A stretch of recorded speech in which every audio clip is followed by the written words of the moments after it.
अगर आपकी जमीन रजिस्ट्री के नाम है लेकिन कब्जा किसी और का है तो असली मालिक कौन बना जाएगा।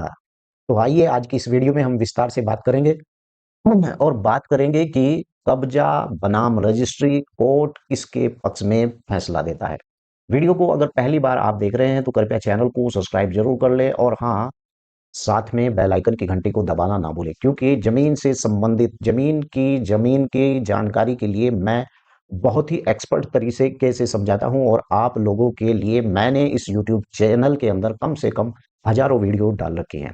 अगर आप भी जमीन के मास्टर बनना चाहते हैं तो इस वीडियो को आप पूरा देखिए क्योंकि आधा अधूरा ज्ञान आदमी को हमेशा पर से परेशान करता है।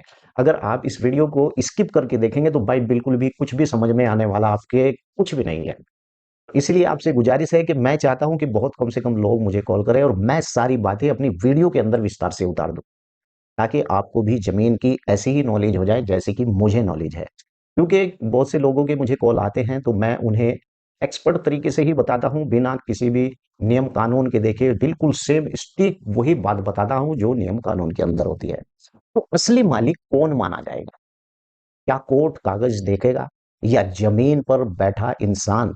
आज का सच आप जानकर बिल्कुल चौंक जाएंगे क्योंकि 90% लोग यही गलती करते हैं और अपनी जमीन को न्यायालय में हार बैठते हैं। जी हाँ, मैं मेरे पास जितने भी इस प्रकार के डॉक्यूमेंट्स कोई व्यक्ति फॉरवर्ड कर देता है तो सबसे ज्यादा गलती उसमें यही मिलती है।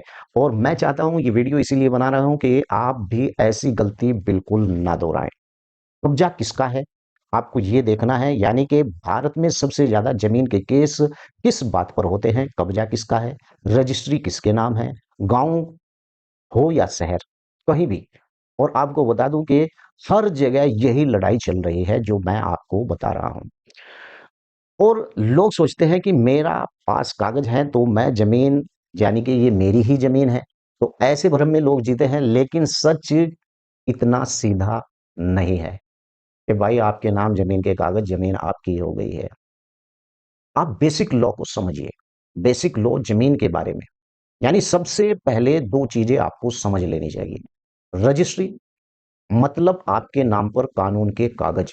रजिस्ट्री का यही मतलब होता है कि आपके नाम पर कानूनन कागज है। और नंबर दो, कब्जा पोजीशन, यानी मतलब जमीन पर असली कंट्रोल मेरा है या तेरा है, इस आदमी का है। अब कोर्ट क्या देखता है? कोर्ट देखता है रजिस्ट्री ओनर का स्ट्रॉन्ग प्रूफ। और यहीं पर कच्चा यानी ग्राउंड रिले, जो कब्जा है उसका उसका ग्राउंड रिले किस तरीके का उसका कब्जा है। लेकिन सिर्फ रजिस्ट्री होने से केस नहीं जीत पाएंगे आप, और सिर्फ कब्जा होने से भी आप उस भूमि के मालिक नहीं बन पाएंगे आप। 12 साल का कब्जा कानून, एडवर्स पोजीशन।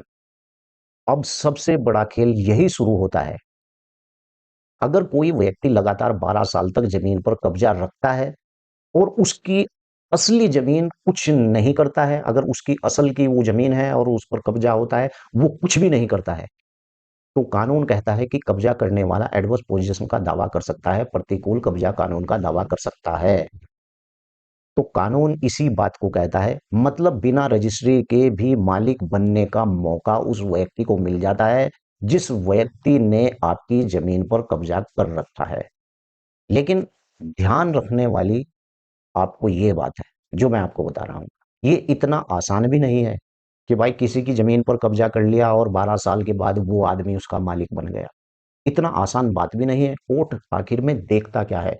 अगर मान लीजिए कि आपकी भूमि है और उस पर भी किसी ने कब्जा कर रखा है और वो भी प्रतिकूल कब्जे का कानून आपके खिलाफ, यानी कि आपके खिलाफ जाता है कि इस पर मेरा 12 साल का कब्जा है, तो कोर्ट क्या देखता है? सबसे पहले मैं आपको बता दूं, ये बातें हर एक यूट्यूबर आपको बिल्कुल भी नहीं बताएगा। इसीलिए तो मैं कहता हूं कि अगर आप लोग पहली बार आए तो चैनल को सब्सक्राइब कर लें। और मैं वीडियो के बीच में फिर एक बात और कहता हूं कि अगर वीडियो को देख रहे हैं तो पूरा देखिएगा, स्किप करके बिल्कुल मत देखिएगा क्योंकि आधा अधूरा ज्ञान आपको कहीं का भी नहीं छोड़ेगा।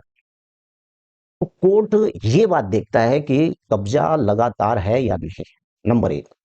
नंबर दो पर कोर्ट देखता है कि खुला या फिर कब्जा छुपा हुआ है। नंबर तीन, मालिक का पता था या नहीं पता था, जो उस जमीन का असल मालिक था, क्या उसे इस बात का पता था कि तेरी जमीन के ऊपर फला व्यक्ति ने कब्जा कर रखा है? इस बात को भी कोर्ट देखता है। मालिक ने कोई अगर एक्शन लिया या नहीं लिया, इस बात को भी न्यायालय देखता है। और जब न्यायालय इस बात को देखता है तो मान लो, एक मैं उदाहरण के तौर पर आपको बता रहा हूँ, और उदाहरण के तौर पर आपको समझना चाहिए कि मैं जिस तरीके से आपको बता रहा हूँ, उस तरीके से आपकी तुरंत समझ में आ जाएगा। राम के पास एक ज़मीन है, चलिए मेरी अकरम के पास एक ज़मीन है और ज़मीन की रजिस्ट्री है, लेकिन दूसरा जो व्यक्ति है, वो आप हो सकते हैं। 15 साल से उस ज़मीन पर खेती कर रहा है। मान लिया ज़मीन मेरी, और आप जो मुझे देख रहे हैं, आप मेरी ज़मीन पर 15 साल से बो रहे हैं, खा रहे हैं और कब्ज़ा करे उस पर हल चला रहे हैं। तो मैंने सोचा कोई बात नहीं, बाद में देख लूँगा, जब चाहूँगा तो इसे उठाकर फेंक दूँगा। और 15 साल बिल्कुल निकल गए, मैंने आपको कुछ भी नहीं कहा। अब अगर अगर वो जो आप हैं, आपने कहा कि भाई आप कोर्ट चले गए और आपने कहा कि 15 साल से मेरे कब्ज़े में है ये ज़मीन, तो कोर्ट क्या करेगा? मान लीजिए ज़मीन तो मेरी थी, लेकिन जोत आप रहे हैं 15 साल से, और आप न्यायालय में जाते हैं, कहते हैं कि साहब इस ज़मीन पर तो 15 साल से मेरा कब्ज़ा है, तो कोर्ट इसमें क्या कहता है?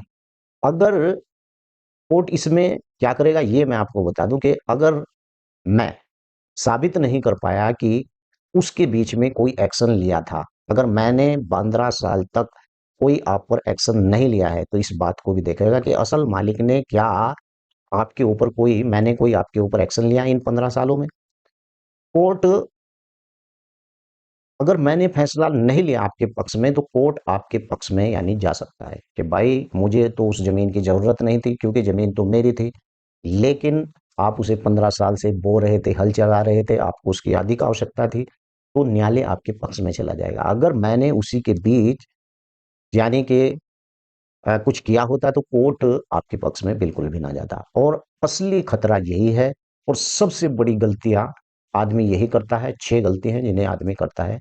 लोग ये गलती करते हैं कि कब्जा होने पर चुप बैठ जाते हैं। मान लीजिए कि मेरी जमीन पर आपने कब्जा किया, तो मैं चुप बैठ गया, दूसरा कोई भी कंप्लेंट नहीं करता।